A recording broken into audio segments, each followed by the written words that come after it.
I'm not sure. Well, so am I. Well, thank you, everybody. Is there anybody else that needs to be admitted? Seems like we do, right? Thanks, everyone, for coming, especially like 2 p.m. on Monday.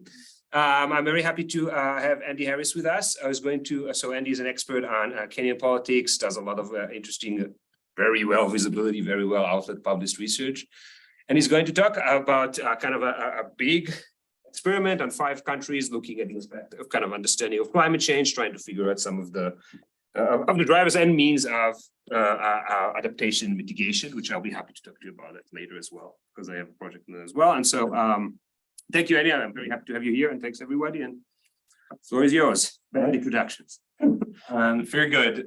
Thank you guys for having me. First of all, it's great to be back in the States. If I appear to just sort of dissociate from reality, it's just jet lag. You know, nothing other than that. Shaw's luckily caffeinated me after lunch, so that should be kicking in imminently. But you know, just be aware. So I'm going to talk to you today about a very raw project that I've been working on, entitled "Can Fiction Make the Climate Crisis Real?"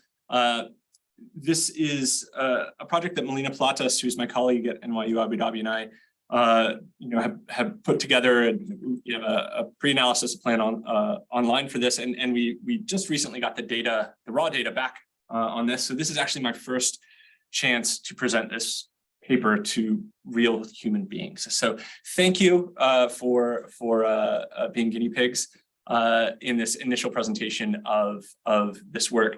My colleague Melina, if you don't know her work, she's done excellent work on global educational inequality, immigration, perceptions of refugees in the States, as well as lots of really cool stuff on Ugandan politics. So I would suggest you check out her other work in addition to this paper. So, you know, in terms of background, I just want to say, you know, this project is very different than the normal research that I do. Until very recently, I've been very much a skeptic of survey research. You know, last year I did my first survey experiment in Kenya. That was an in-person survey. So jumping from no surveys to in-person surveys, and now I've got a 5-country online survey here. It feels, you know, like a warp speed to me. So, you know, if you happen to have expertise in survey research, please forgive me for sort of trespassing on your territory. Any feedback that you can give me is very much you know, very much welcome.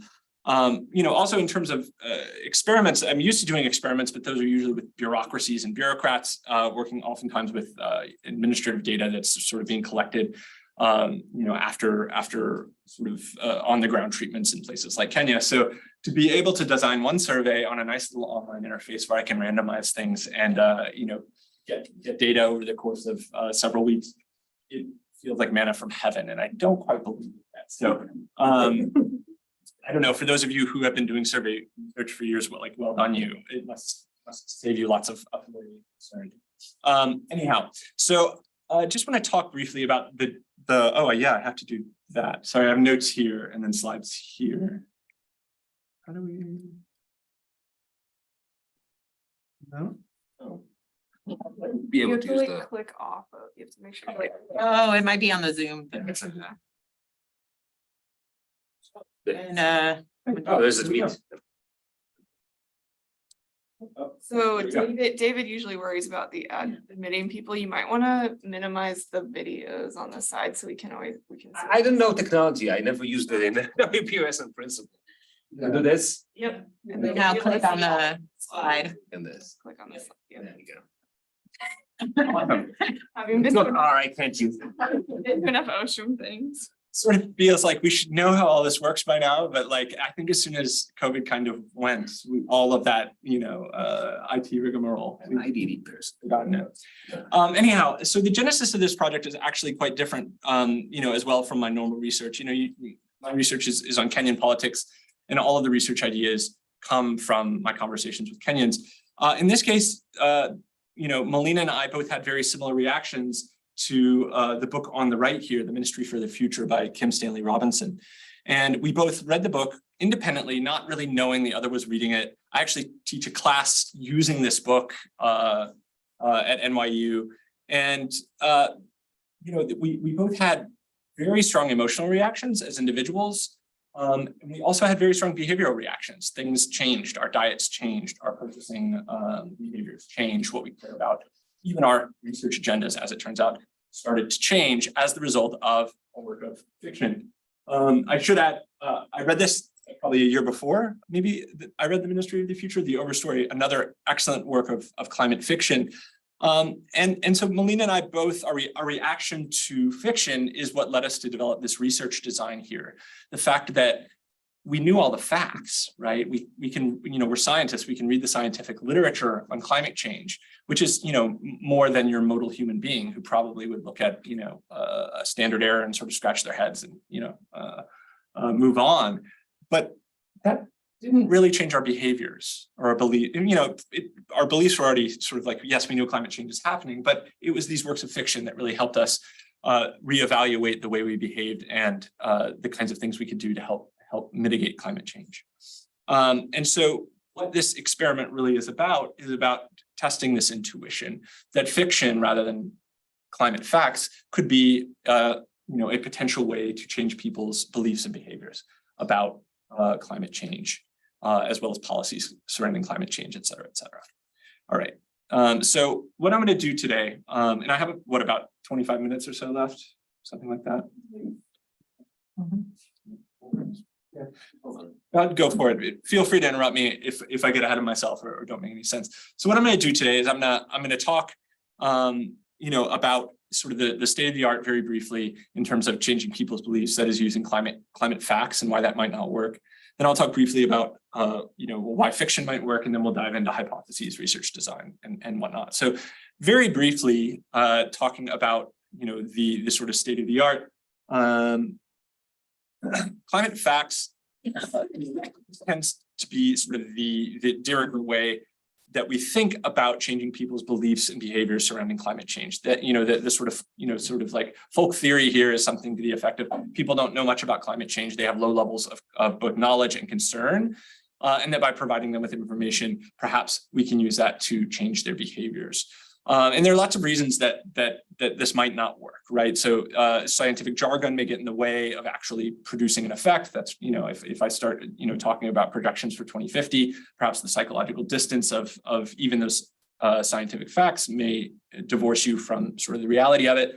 And also, especially in the US case, perceptions of consensus, like what is the scholarly consensus on climate change, could actually inhibit people's take-up of informational treatments. And there's actually a very, very exciting sort of ongoing debates about how to induce feelings of that there is a scientific consensus, because there indeed is, in climate change and how that can change behaviors. This is, fiction aside.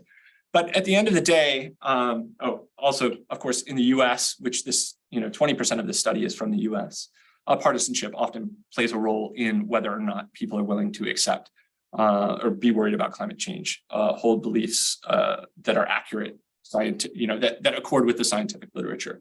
That's not so much a problem in non-US context, but the effects are large enough in many US studies that it bears sort of mentioning here. So as a result of sort of these factors moving the needle on people's climate concern, the classic question, how worried are you about climate change?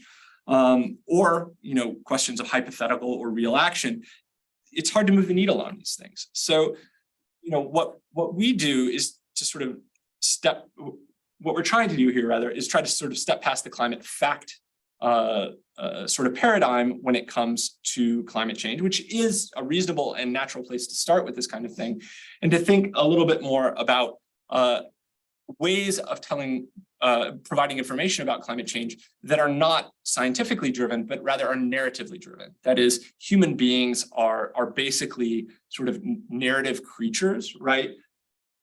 And stories make reality accessible, or other realities, other potential realities accessible to us in a way that good.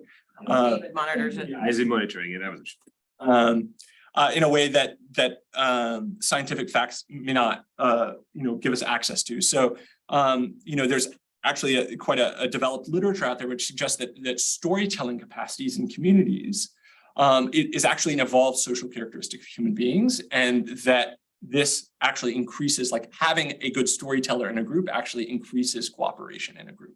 So the idea that stories and action are, somehow,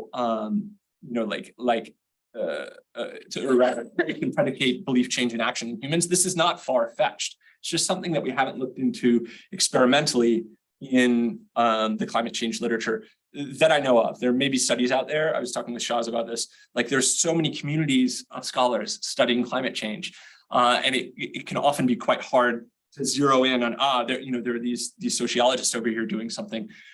The political scientists have never read about them, and therefore I never read about them. So hopefully we have some more diverse perspectives there, and you can clue me in and inform me that someone has done the study I did today. Well, please don't give me that, but help point me towards literatures that may be relevant. Stories are also may elicit emotional responses more directly than facts. I mean, facts are often, cold, hard numbers or predictions about the future, which may seem somewhat distant. That in order to sort of lead to a behavioral or belief change, we may actually need some sort of emotional intermediary that leads to that.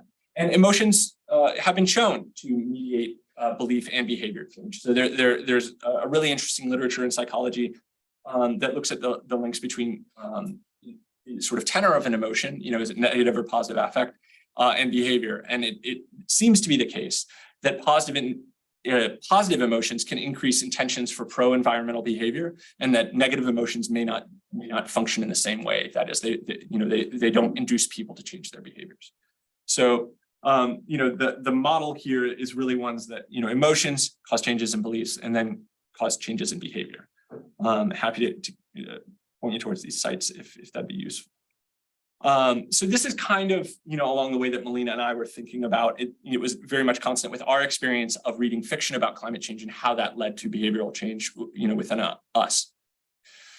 Okay, so that's like the big background, where this story came from, why I care about it, especially as someone who is sort of, shifting his research agenda from governance in Kenya towards climate change related research. I'm going to talk very briefly on a high level about hypotheses that Melina and I came up with for this design. And I do want to say in the pre-analysis plan, which may have been circulated, but is also posted online, we have even more hypotheses, probably twice as many hypotheses in that design document. I'm only going to be talking about a subset of that today, just because we've only had the data for about a month. But there's just, it's an extremely rich data set that we've collected here. So please have a look at the design document, and I'm happy to talk with any of you afterwards, because I'm sure there are other hypotheses that we could also test, after the fact, even if they weren't pre-registered. All right, so let's see. So, these are the hypotheses mainly that I'll talk about today. And I'll dive into the specifics of the outcomes related to these hypotheses in a minute or two. Now, the first three hypotheses that Melina and I laid out here are simply pretty optimistic, right? So that fiction is going to elicit a more negative emotional response than fact or control. And our rationale here was largely that, as you'll see in the fictional treatment, it presents a scary climate scenario, and that will elicit fear, and that could lead to changes in beliefs, perhaps behavior in the short term. When we were designing this, we actually hadn't run it across the study that I cited earlier already about positive emotions leading to longer term behavioral and belief change. Of course, this is one survey, so we can't really measure longer term change, but this was our initial hypothesis. And just to be very clear, so we're saying here that fiction, if you compare it to fact, or if you compare it to the control group, that people who get the fictional treatment will have a more negative emotional response to climate change related questions than either of these other two groups. The second, that fiction will elicit higher climate concern than fact or control condition. And the third being that fiction will elicit a higher local heat event risk than factor control, which should give you a hint of what we're looking at here in the treatments. We do focus on heat waves, which are when you read the scientific literature, as we move forward, we will see more intense and longer periods of heat risk in the future. So what we tried to do was really draw upon those literatures and come up with parallel factual and fiction treatments that speak largely about local heat risk. Now, the last three hypotheses are not particularly optimistic.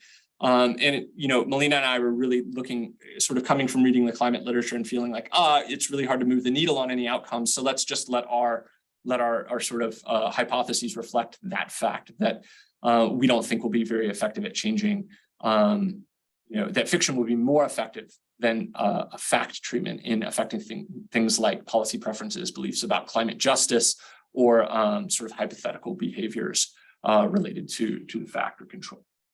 Any questions? Okay. Great. All right. So now I'm going to spend some time talking about the research design here. Okay, so this is the first and maybe the last time I will ever use a pie chart in a presentation. I teach the senior capstone seminar at NYU Abu Dhabi, which is a requirement for graduation.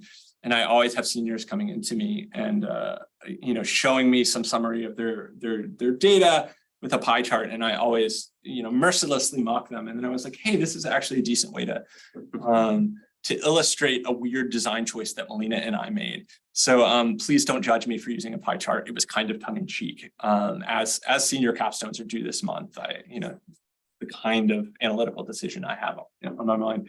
So we did a large survey, online survey with we shot for 10,000 recipients. We overshot that a little bit just because of the way the quotas were set up online from 5 countries, the US, Germany, Spain, India, Nigeria.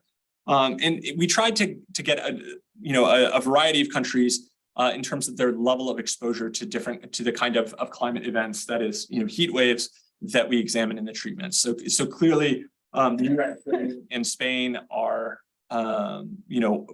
Western global North kind of contexts with widely varying risks, both across country and within countries, in terms of heat wave susceptibility and heat risk in the future. India and Nigeria are 2 massive democracies in the global South that will almost assuredly focus pretty severe impacts from climate change, including heat waves. Has anybody here read Ministry for the Future? 2. Okay. You remember chapter 1 then? Okay. Pretty frightening stuff. So there are 3 treatment arms in this study. First of all, we have a pure control group that doesn't see anything, right? And they make up about 20% of the sample. We have a fact treatment, which is a news story. It's based on a real article from dw.com that is a news story about a scientific article having to do with projections of heat waves, climate change induced heat wave risk in the future. And then we have a fiction, and sorry, that one also takes about 20% of the sample.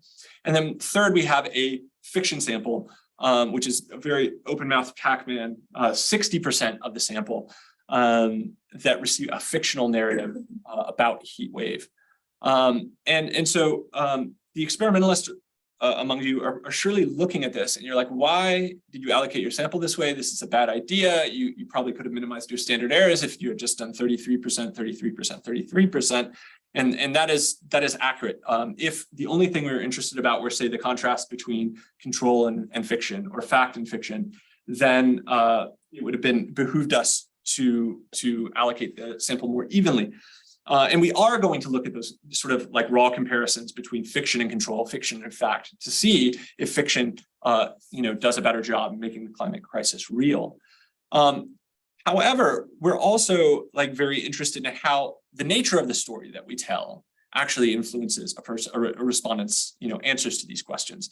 And so what we did with this oversized fiction sample is we also ran something called a conjoint experiment, where we randomized elements of the story so that we can understand within the fiction group, if you got a story with a lot of component A and no component B, do you respond differently than, to another kind of story? And so, for most of the results, I'm going to be talking about these contrasts between like fiction and control, fiction and fact, not sort of glossing over the idea that there are variations within the 60% fiction sample. But at the end, I will show you literally results that I started digging into last week about how different elements of the fiction actually speak to or affect responses, beliefs, behaviors in our survey. Quite surprisingly, in a way that I find exciting for sort of future research directions. So I'll talk about the conjoint experiment in a little bit more detail in a second. All right, so I'm going to take a minute now, and we're just going to run you through the fact treatment and the fiction treatment. Before that, I just want to make sure we're all on the same page. Any questions, concerns? Okay. Okay. So like I said, the fact treatment was taken, sort of adapted from a DW story about a scientific article. These are the kinds of things, that sort of the PR wing of the university might write a, glossy page write-up of your exciting research, very accessible, but at the end of the day, it's about, scientific research on predictions of climate change in the future, which can get quite dry with numbers and whatnot. So let's have a look. I'm not going to ask you to read this, but you can sort of tune me out, and look at it. But basically, what we're looking at here is a description of a news article, and it's discussion with the author of the article about heat waves and the problems that heat waves are going to cause in the future due to climate change. And so people, the 20% of the sample that received the fact treatment, this is what they saw. This was, they read this. Pretty exciting stuff for me, but you can imagine your modal human being probably, your eyes start to droop and you just sort of click through this on the survey. So the fiction treatment is a little bit different. We basically took the first chapter of The Mystery for the Future, and we condensed it down into something that it's about the same length as that earlier article. And the first chapter of Ministry for the Future is a real downer, let me put it that way, and it's about a heat wave in India. So let me just show you the fiction treatment very quickly. Actually, I guess let me run through this first.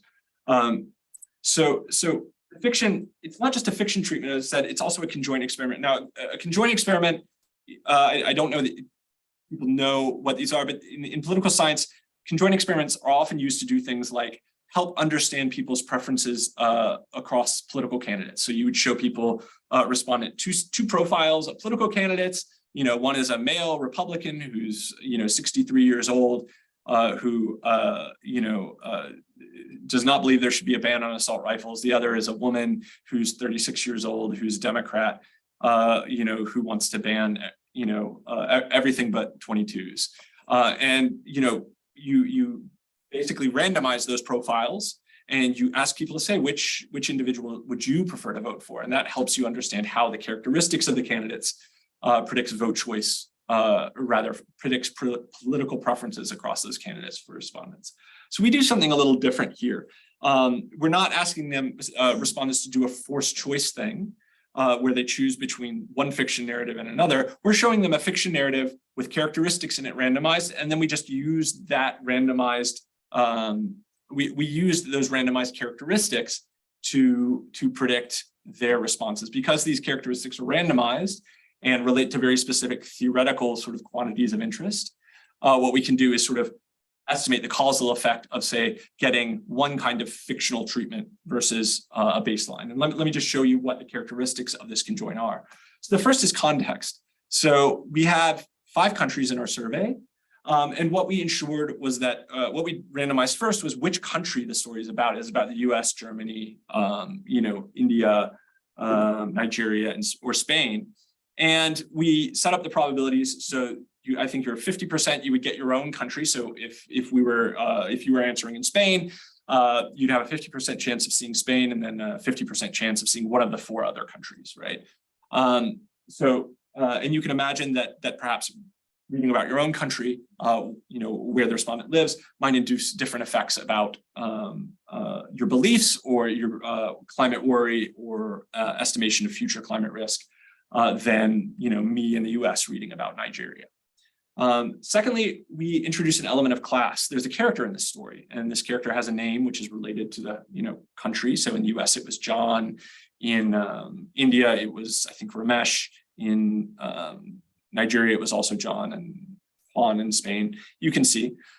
Class, though, we made John poor in one of the in one of the fictional narratives and richer in one of the others. We also randomized casualties. So we actually give figures in the story, rough figures of how many people were killed in a heat wave. So, less than 100, or no, greater than 100, greater than 1,000, greater than 10,000. And then, Melina and I fought a lot about this because in the ministry for the promise, this is not too much of a giveaway, like literally millions of people die in this heat wave. So, I was like, let's do 500,000. And Melina was like, maybe not. I think she was right. She's generally right when it comes to experimental design. I'm very lucky to work with.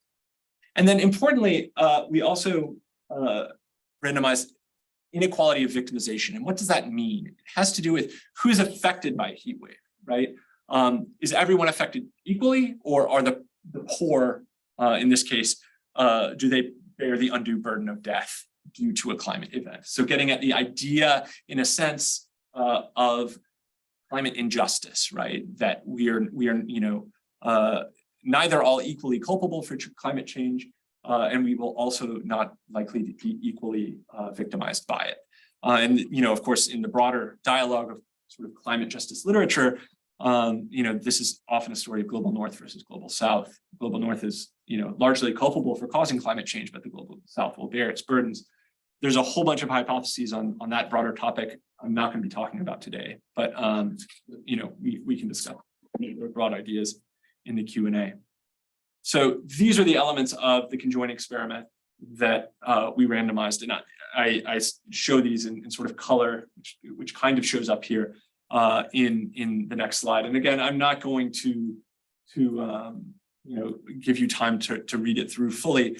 But basically, this is a neighborhood about a guy waking up after an extremely hot night.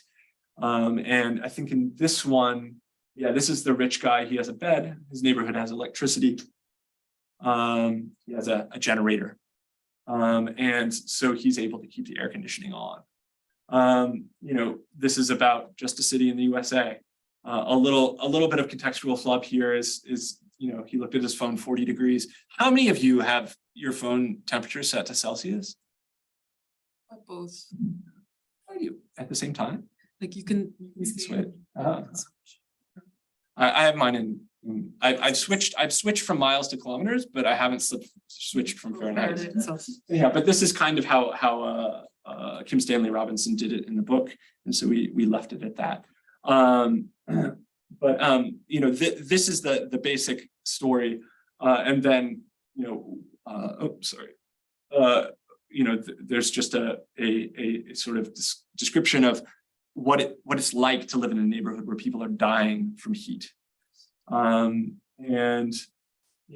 we have a paragraph in that sort of describes the aftermath of this, where the rich John's air conditioning becomes useless. Over 1,000 people ended up dying. That's the casualty randomization, and the heat did not discriminate between the rich and the poor, whereas the alternative would have been something to the effect of the casualties largely fell among poorer citizens.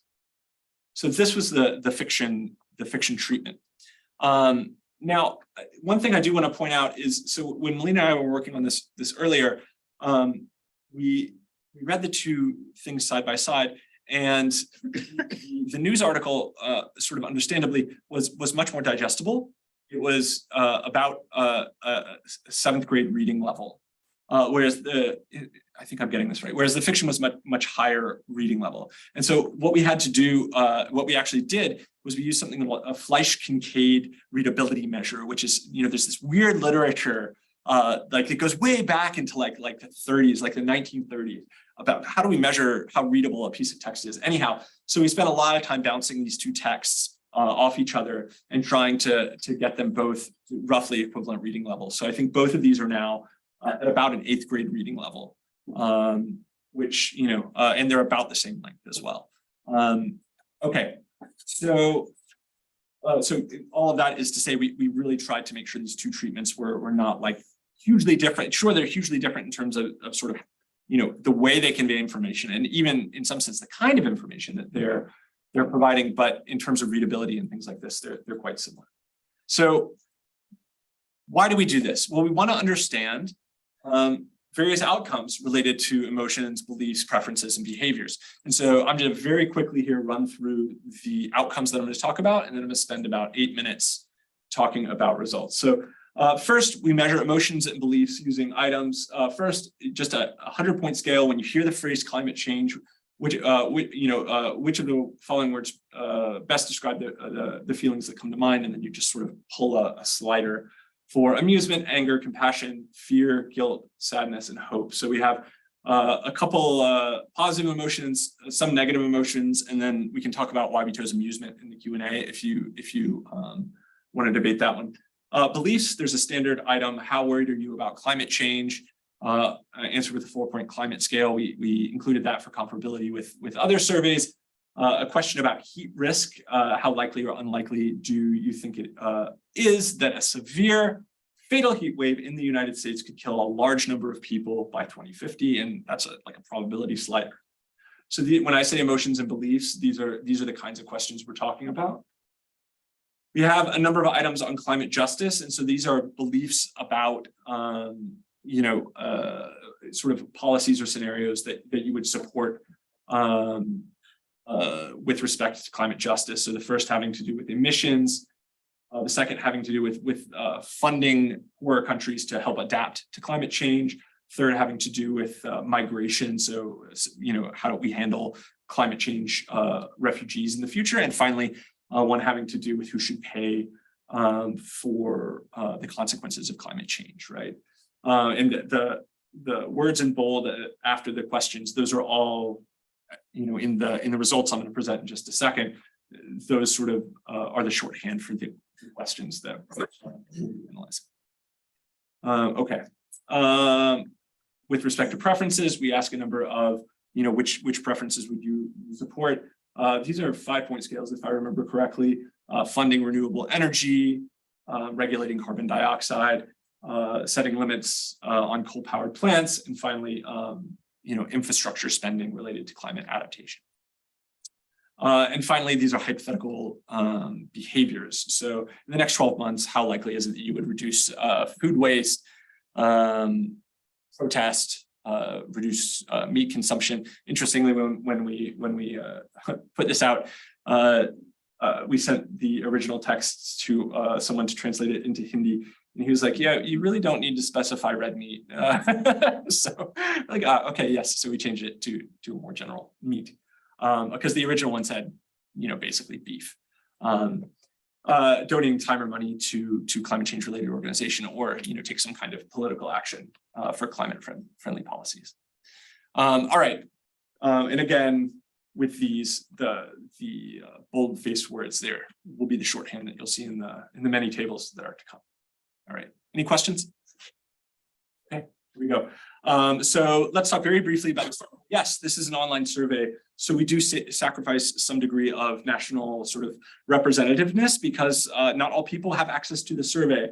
As you can see, we have, relatively young populations. We did set a quota to try to get as close to even male-female split as possible because there is some evidence that women and men have different climate beliefs and preferences, policy preferences. When you look at the percentage urban, it's very clear that at least in India and Nigeria, that these things probably track internet penetration and access. Ideology, this is a 10-point scale. I think higher is more conservative, if I remember correctly. The percent number of children sort of goes along with the age group. Though I was a bit surprised about Nigeria that half of the people were without children. I thought that would be much lower, but this could reflect something like younger urban migrants working in a place like Lagos.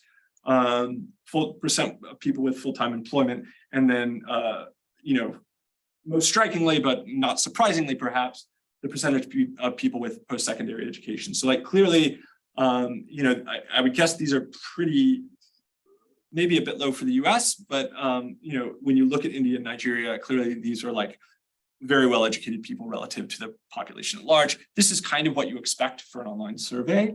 You know, we were just talking before this, it would be very interesting to do a study where you do the exact same survey, both online as well as, in person in country, and see if the responses that you're getting, differ when you include, the kinds of rural farmers that I would like to see included in this kind of thing. Because when it does come to climate justice, those are the people who are actually, going to be impacted by the effects of climate change.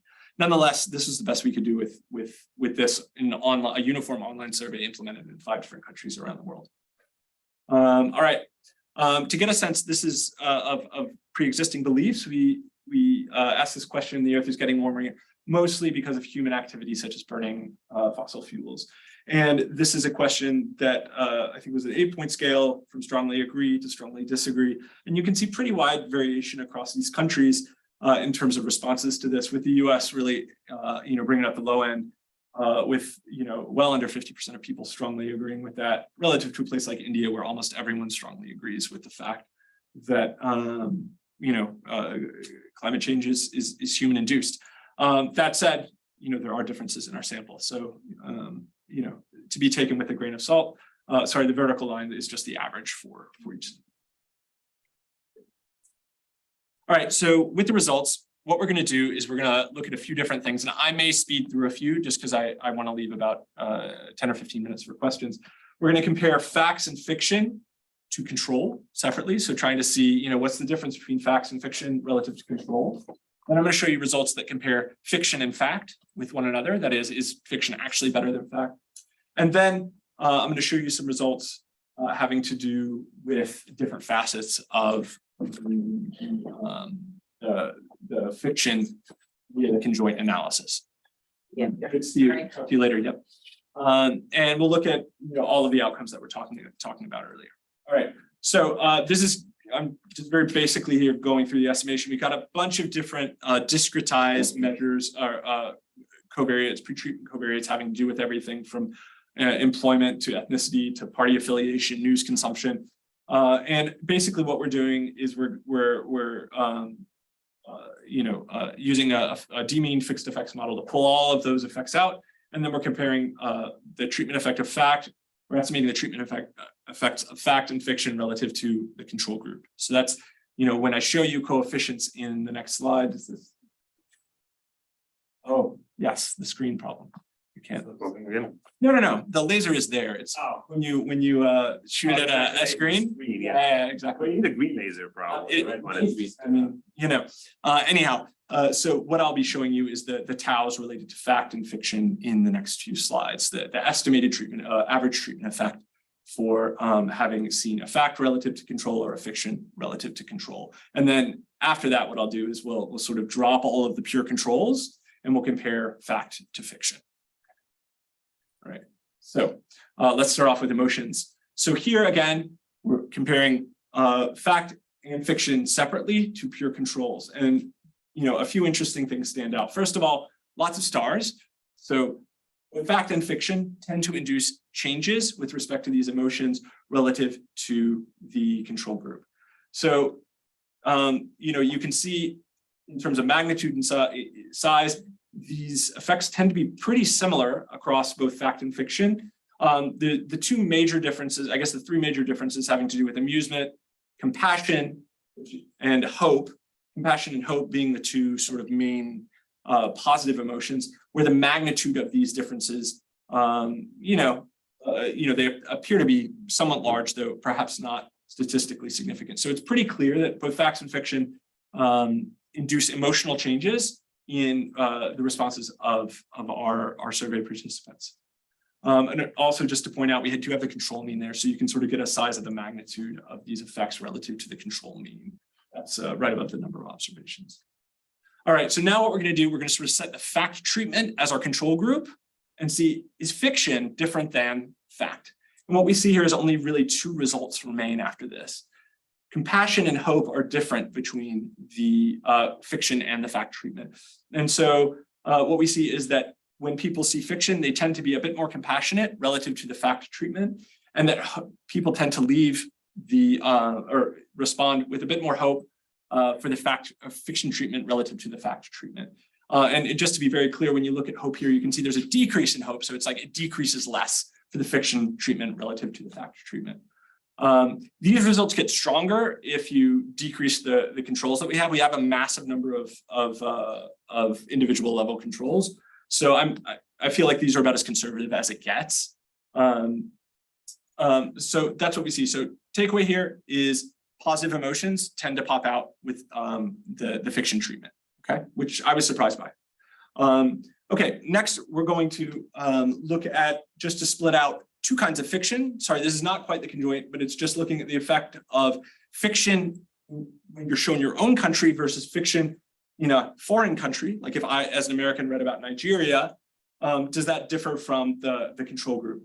And you can see that, again, they look pretty similar to the previous slide. And again, when we come here to comparing the two different kinds of fiction to fact, that the locus of the compassion effect and the hope effect are different, right? The compassion effect comes from reading about your own context. The hope condition comes from reading about a foreign context. I don't have a theory about this yet. I would love your thoughts on that front.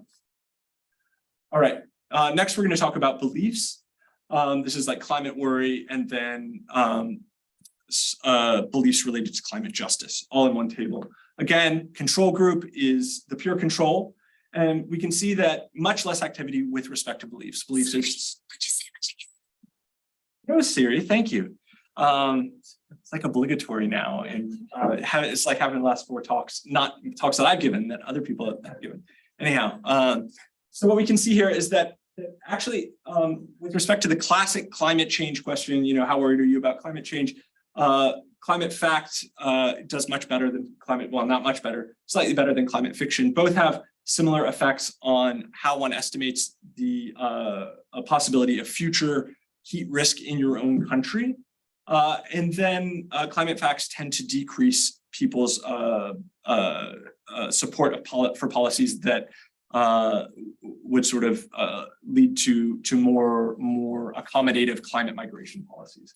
And there's pretty much a 0 on that for climate fiction. All right, let's compare climate fiction directly to climate fact to see if there's a difference. And the only place there's a fact is, or a difference, is simply that fiction is higher, induces a higher migration response than fact. And this is kind of like, oh, great stars. But then you realize it's like, oh, fiction is no better than the control at changing people's feelings about climate migration. It's just that fact doesn't do a very good job at all at inducing that. I mean, I'd like to replicate this experiment. This is one of the things that I wonder if this is just one of those false positives, right? Who knows? All right. Now we're going to look at the own other distinction relative to control. Again, we see very similar results as in the first slide. And then again, when we get to this, we see that the migration effect is solely limited to the own fiction and not to the foreign fiction effect at all. All right. And finally, we come to preferences and behaviors. So here, sadly, we see very little effect except on the protest. The protest condition. I'm quite excited to look at this by country, which I have yet to do yet, because clearly costs of protesting to a civilian are very different in a place like Germany versus a place like India or Nigeria. Happy to talk about that more in the break or in the Q&A. But when you try to see if fiction shows any differences between with fact, they're basically equivalent. They show almost precisely the same effect. Yes, we see stars and whatnot on the politics at the end, but that difference between fact and fiction is actually they're statistically indistinguishable, which c'est la vie. And similarly, we see similar effects with respect to own country versus other country. All right. And this is just looking at behaviors, nothing on behaviors. So our pessimistic hypothesis in the beginning was actually well-founded, sadly. All right. thing I was most intrigued about though is the next slide after this, and this is my last slide of results. And this has to do with the conjoint experiment. So what we did, for these 10,000 respondents, each one got a randomized story that varied these different components. And so now what we're going to do is we're going to look at the effects of those components on outcomes related to climate justice. So emissions, migration, should richer countries compensate poorer countries, and who should pay for climate change. And so what this basically is, so for instance, with this rich poor distinction, this is the characteristic of class. The rich, it's the baseline group, so it's zeroed out. And basically what this tells us is that for the emissions question, seeing poor relative to rich made you slightly more supportive of these policy of the emissions policy. But this 95% confidence interval contains 0, which is what the vertical line is. So it's statistically insignificant. And so the interesting finding here is for virtually all of the outcomes that I looked at with respect to the conjoint, they follow pretty much the same pattern. A lot of noise. It doesn't look like context matters, class matters, or casualties really matter. But in almost all of them, it's this inequality that matters. It's noting that climate change affects poor people, the relative effect of that relative to everyone being affected equally, almost always increases people's worry about climate change, beliefs about climate change, in this case, beliefs about climate justice.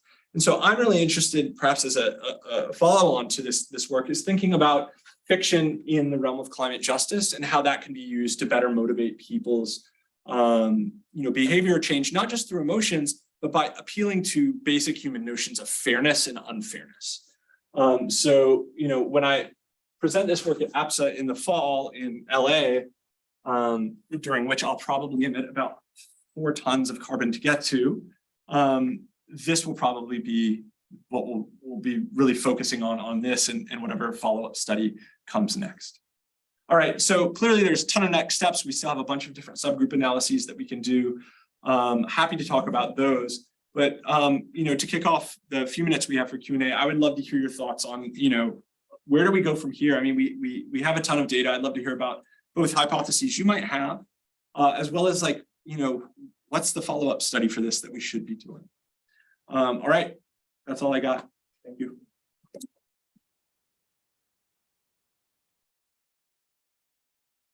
Open up the chat too. Check questions. Yeah, I think just press it. Please. Okay. All right. It's in the chat too. I'm gonna have to head out here in a second, so I'll just ask a quick question, which I guess is, I don't know if this is a helpful question or not, but I'm doing that annoying thing where I have this question that's more of a comment, but so. Do it, please. I was just curious because I don't think you collected, I'm guessing you didn't collect this data, but when you were looking at the climate fiction about other people's countries made people more hopeful. I was just thinking about just one possible explanation. I was wondering whether it could be maybe people were like, oh, those Americans will finally take climate change seriously, if this happens, or people are thinking about that other country and thinking I'm feeling more hopeful now because now I feel like people in that other country will finally take this seriously if this tragic event was to hit their country. I wonder if it's an intergroup sort of thing. Yeah, no, I think that's a very good point, right? And it's one that I probably wouldn't have thought of on my own, right? As an American, I guess I think that about America, right? But I hadn't put together how a Nigerian respondent might think that. What we did collect is we gave people a chance to respond, what did you think about this, right? And I hate those kind of questions because they're really hard to analyze, but people actually wrote a lot. And so we actually do have a lot of interesting information on that. And I think what we'll probably do, is sort of twofold, to, have RAs go through and sort of come up with a coding scheme to code these, but also there's all sorts of text analysis stuff that you can do these days as well. And I think that thinking about these group kind of effects, I think could be very powerful in sort of understanding how people process reading the fiction. Yeah. Thank you. Really interesting presentation. You know, one thing, as someone who's been thinking a lot about fiction and stories and climate stories, one thing I've come to realize is that there are different stories for different people. And there are different mediums of stories for different people. Some people like fiction, some people like nonfiction, some people like Marvel movies, right? And so, and I know that within this study, but I mean, since you have, hey, where to from here, I wonder if there could be a potential of matching the type of story to the participant. Because I think that might actually boost what you call fiction, because like, grouping,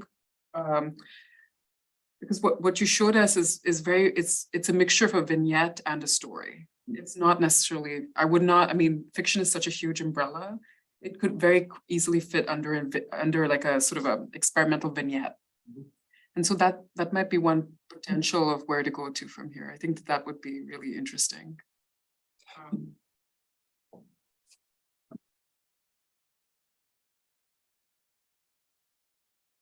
Was there, sorry. No, that's it. No, I think let's talk more about that, because I think both in terms of follow-up study as well as thinking about, you know, the method of doing that kind of matching.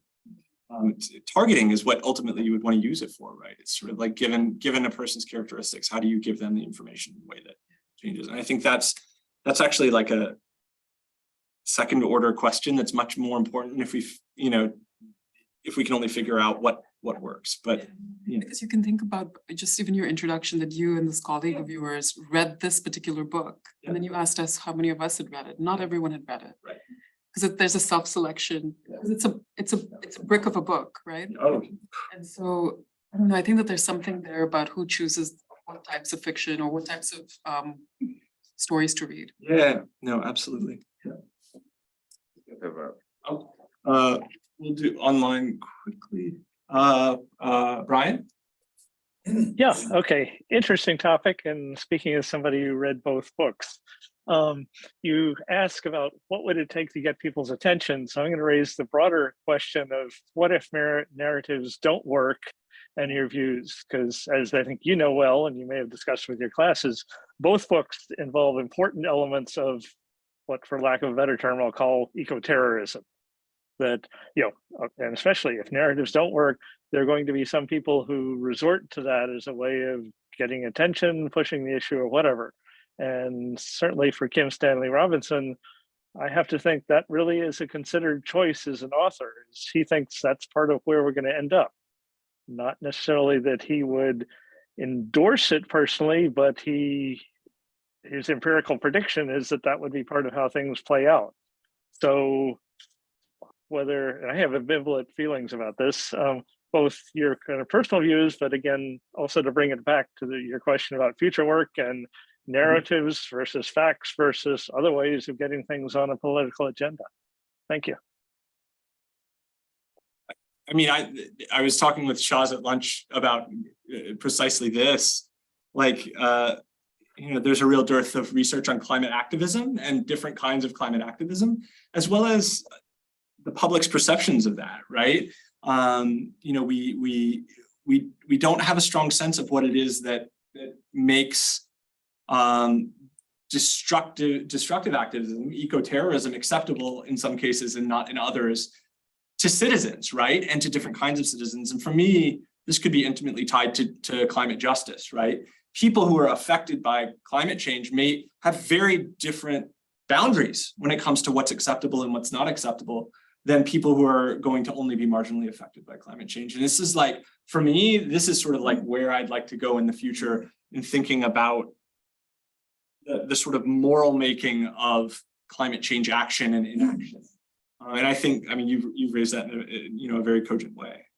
Thank you. Happy to connect you. In a sense, this is a very quick follow-up. You know, and somebody mentioned vignettes. You could actually play with this because Powers, as an author, made a very different choice about the outcome of eco-terrorism for his characters. And Right. it's even more central to that book. So yeah. Thanks. Yeah, thank you. I'm going to connect you with Ted Chen because Ted works exactly on that. He does social movements, climate change, climate activism, climate extremism. He uses network. He's a big networks guy. Chen? Ted Chen, yeah, he's at environmental policy at GMU. Yeah, I can send you his email. That's a very nice guy. If I may, what he said actually reminded me of how we even phrase terrorism. Yeah. So if there's a subgroup in a country, for instance, that's protesting against a particular regime and they choose certain tactics, they're often labeled as terrorists. You know, like how do you define terrorism? I think that's what it kind of boils down to. Something that's eco-terrorism to somebody would simply be a revolution to somebody else or a fight for their freedom or something like that. Yeah. And to add to Shaz's vignette point, I wonder if imagery is at the bottom of all of this, you know, if you are, what happens if you show them pictures of a heat wave that's so intense that there's bodies, you know, similar to the kind of pictures we saw during COVID that were coming out. So I wonder if visual media affect this in a different way. Yeah. Because you don't really need language to understand that. It's Yeah. just- It's excellent. I mean, Shah's mentioned save the children over lunch, you know, like these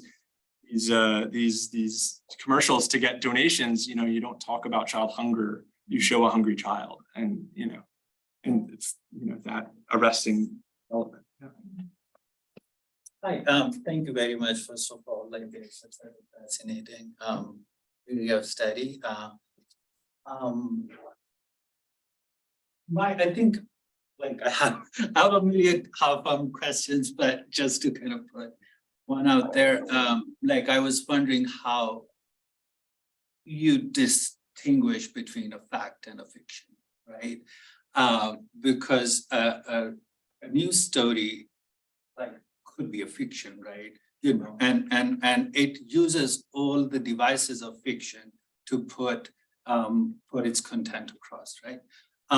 And why I'm troubled about that, because there's a huge history of colonialism and imperialism that like the societies, the non-white societies live in fictions of their own, but the science which ultimately results in the narrative of climate crisis is the fact, right? So just kind of troubling this binary between fact and fiction. Because that was fascinating in one of your slide, like you see that, oh, in the US, people are like less than 20-30% who believe. And in rest of the world, people already believe in the climate crisis. Why? Because they believe in the stories that come from Western world, both scientific stories, news stories, and fictional stories.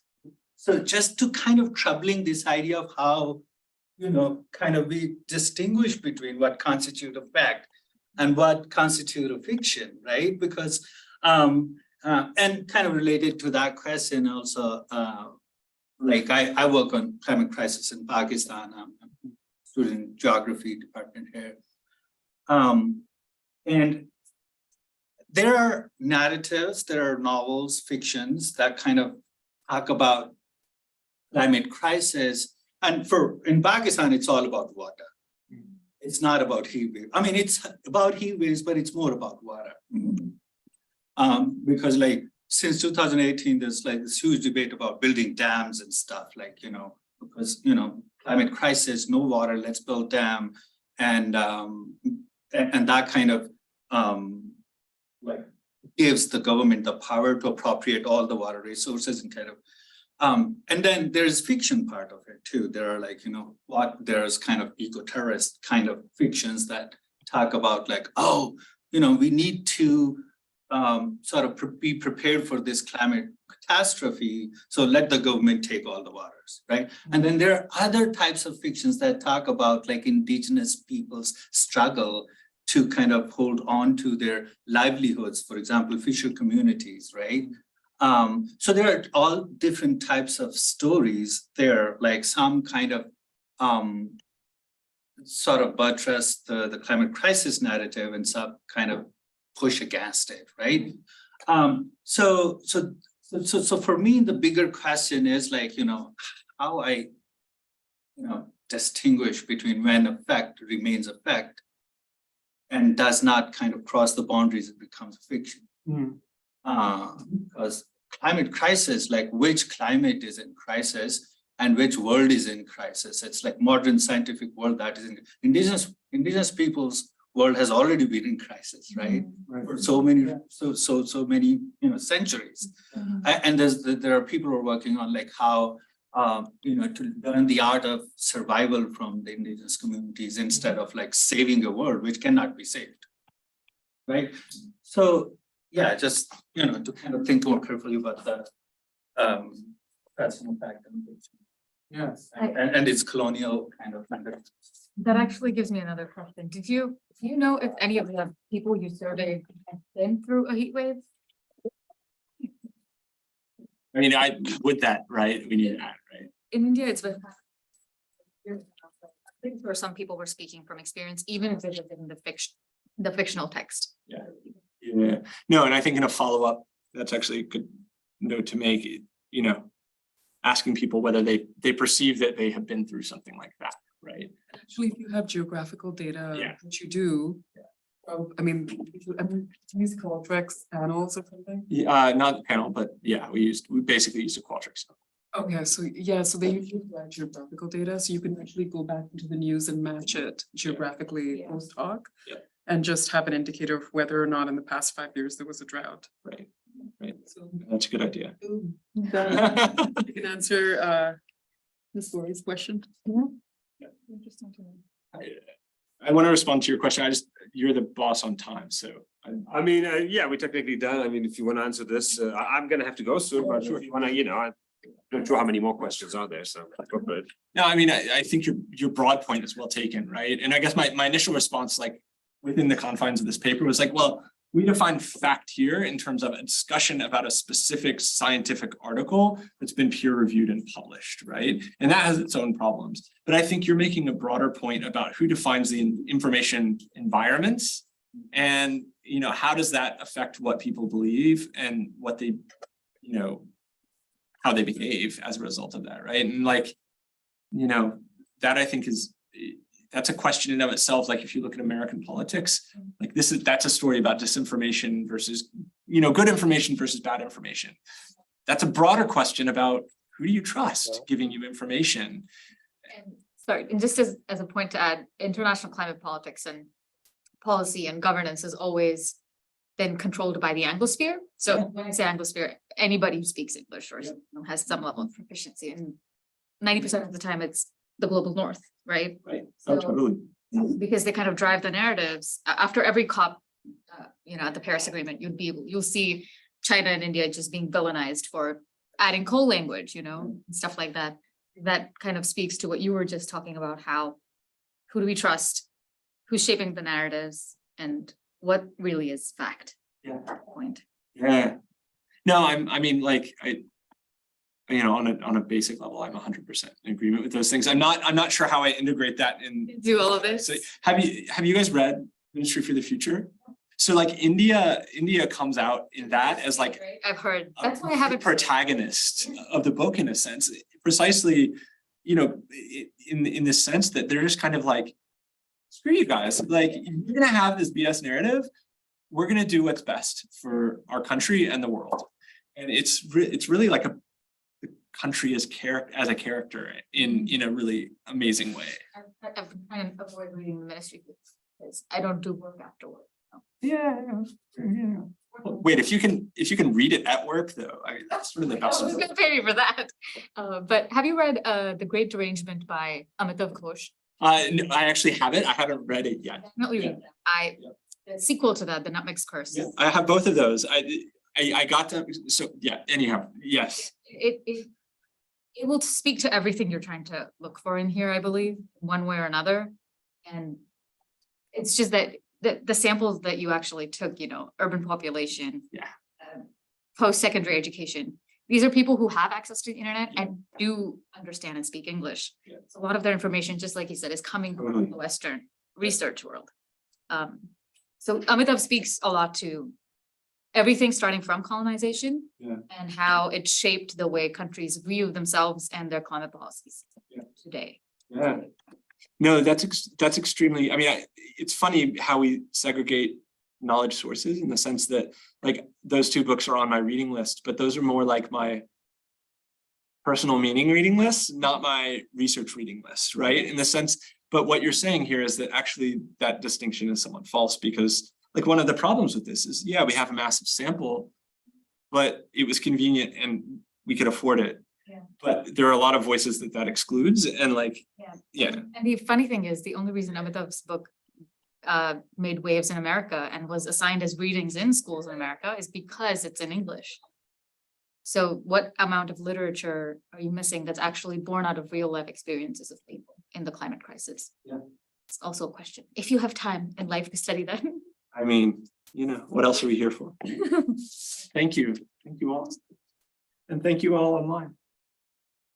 Cool, thank you. Yeah, very good. Uh, That was fun. Sí, creo que